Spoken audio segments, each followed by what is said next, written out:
Kidney disease, particularly chronic kidney disease, kidney ವೈಫಲ್ಯ ಯಾರಲ್ಲಿ ಆಗುತ್ತೆ ಅಂತ ಹೇಳಿದ್ರೆ ಸಕ್ಕರೆ ಕಾಯಿಲೆ ಮತ್ತು BP ಇರುವಂತಹ ಪೇಷಂಟ್ಸ್ ಅಲ್ಲಿ.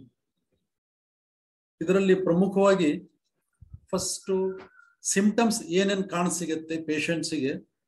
ಇನಿಷಿಯಲಿ ಕಣ್ಣಿನ ಸುತ್ತ ಅವರಿಗೆ ಊತ ಕಾಣಿಸ್ಕೊಳುತ್ತೆ, ಆಯಾಸ ಆಗ್ಲಿಕ್ಕೆ ಶುರು ಆಗುತ್ತೆ, ಹಸಿವು ಆಗದೆ ಇರೋದು, ತುಂಬಾನೇ ಸುಸ್ತಾಗೋದು, ಚರ್ಮ ಸುಕ್ಕುಗಟ್ಟುತ್ತೆ, ಕೆಲವೊಮ್ಮೆ ಅದರಲ್ಲಿ ಕಡ್ತಾ ಬರೋದು, ಹಾಗೂ ಕೆಲವೊಮ್ಮೆ ಮಸಲ್ ಕ್ರ್ಯಾಂಪ್ಸ್ ಕಾಣಸಿಗುತ್ತೆ.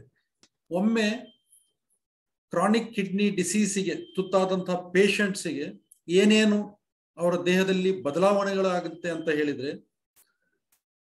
ಅವರ ದೇಹದಲ್ಲಿ ರಕ್ತ ಉತ್ಪತ್ತಿ ತುಂಬಾನೇ ಕಡಿಮೆ ಆಗ್ಲಿಕ್ಕೆ ಶುರು ಆಗುತ್ತೆ, BP ತುಂಬಾನೇ ಹೆಚ್ಚಾಗಿ ಏರ್ಲಿಕ್ಕೆ ಶುರು ಆಗುತ್ತೆ, ತುಂಬಾನೇ ಮೃದುವಾದಂತಹ ಮೂಳೆಗಳು ಕಾಣಸಿಗುತ್ತೆ ಅವರಲ್ಲಿ.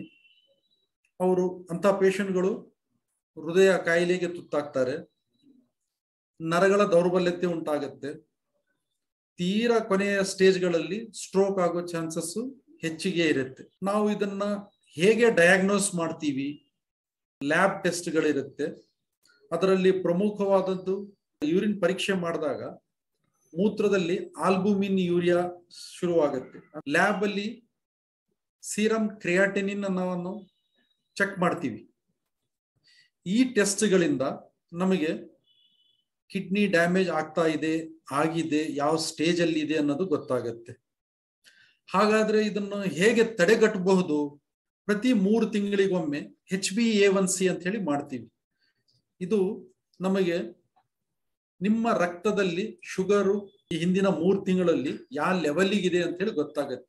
ಇದನ್ನ ನಾವು ಏರಿಕೆ ಆಗದಾಗೆ ನೋಡ್ಕೋಬೇಕು. ನಾರ್ಮಲ್ 6 ಒಳಗಡೆನೆ ಇರಬೇಕು. ಎರಡನೇದ ಪ್ರಮುಖವಾಗಿ ಪ್ರತಿ ತಿಂಗಳು ರೆಗ್ಯುಲರ್ ಆಗಿ ನಾವು BP ಚೆಕ್ ಮಾಡಿಸ್ಕೊಂತ ಇರಬೇಕು. ನಿಮ್ಮ ಬ್ಲಡ್ ಶುಗರ್ ಲೆವೆಲ್ಸ್ ಅದು ಯಾವಾಗಲೂ ನಾರ್ಮಲ್ ರೇಂಜಸ್ ಅಲ್ಲೇ ನೀವು ಅದನ್ನ ಕಾಪಾಡ್ಕೋಬೇಕು.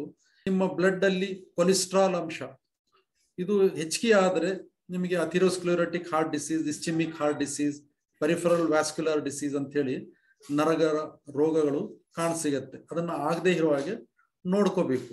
ಹಾಗೆಯೇ ಊಟದಲ್ಲಿ ನೀವು ಆದಷ್ಟು ಕಡಿಮೆ ಉಪ್ಪು, ಆದಷ್ಟು ಸೀ ಫುಡ್, ಮೀನುಗಳು, ಈ ಸಮುದ್ರದಲ್ಲಿ ಸಿಗುವಂತಹ ಮೀನುಗಳನ್ನ ಉಪಯೋಗಿಸೋದನ್ನ ಕಡಿಮೆ ಮಾಡಬೇಕು. ದುಶ್ಚಟಗಳಿಂದ ದೂರ ಇರಬೇಕು.